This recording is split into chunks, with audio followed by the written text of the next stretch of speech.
အားလုံးပဲမင်္ဂလာပါ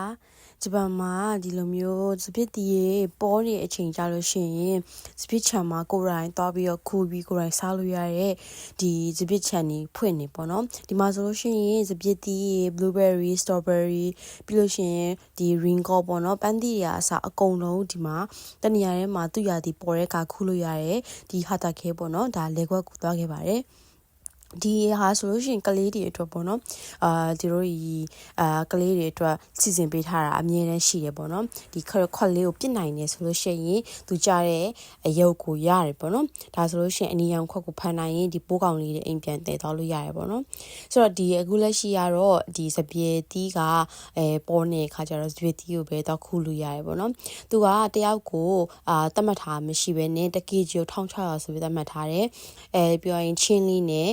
ဒီကကြီးနဲ့ကိုပြင်မှာတခါတည်းသူတို့ပြင်ဆင်ထားပေးရပေါ့နော်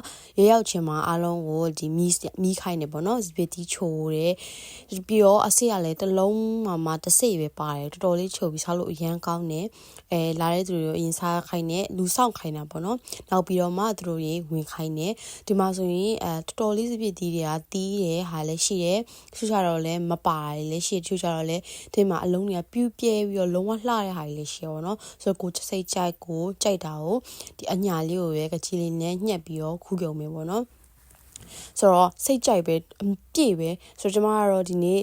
စပစ်တီကိုကျတော့၄လုံးလောက်ခူးလာရပေါ့နော်၄ထုပ်ခူးလာတယ်ဒီဟာလေးကလေနံပါတ်1လို့ရေးထားတဲ့ဟာလေးကတော့ကိုခူးလာတဲ့ဒီစပစ်တီလေးကိုချင်းပုံအဲ့မှာတင်လိုက်ရင်နောက်မှာအမိုင်း2ယောက်ကရှိရပေါ့နော်အဲ့မိုင်း2ယောက်ကတော့အထက်ကဟာလေးလှမလှအောင်သူတို့ကြည့်ပြီးတယ်တရားပုတ်နေဟာပါရင်သူတို့တခါလေးဖယ်ပေးတယ်အထုပ်ကိုပြန်ပြီးတော့အလှပြန်ပြင်ပေးတယ်ဒီလိုမျိုးအသက်ရက်လေးဖြစ်သွားပြီဆိုလို့ရှိရင်မှသူတို့ကတ်ရှာပေါ်လာတင်တာပေါ့နော်အဲ့မှာ၄ချိန်တာအလုံးပေါင်း၄ထုပ်မှာ3000ပဲပေးရတယ်ပေါ့နော်တော်တော်တန်ပါတယ်အဲ့တော့ဘယ်လိုပြောရမလဲexperience ရသွားပါဘောနော်အပြန်မှာတော့ဒီရုံးကငါပြောသီးကိုချောကလက်အုပ်ထားတဲ့ချောကိုဘနာနာဆိုတဲ့ဟာလေးစားခဲ့ပါတယ်ဆိုတော့ဗီဒီယိုလေးကိုအဆုံးကြည့်ရှုပေးတဲ့အတွက်ကျေးဇူးအများကြီးတင်ပါတယ်ရှင်နောက်ဗီဒီယိုမှာပြန်လည်ဆုံတွေ့ကြမယ်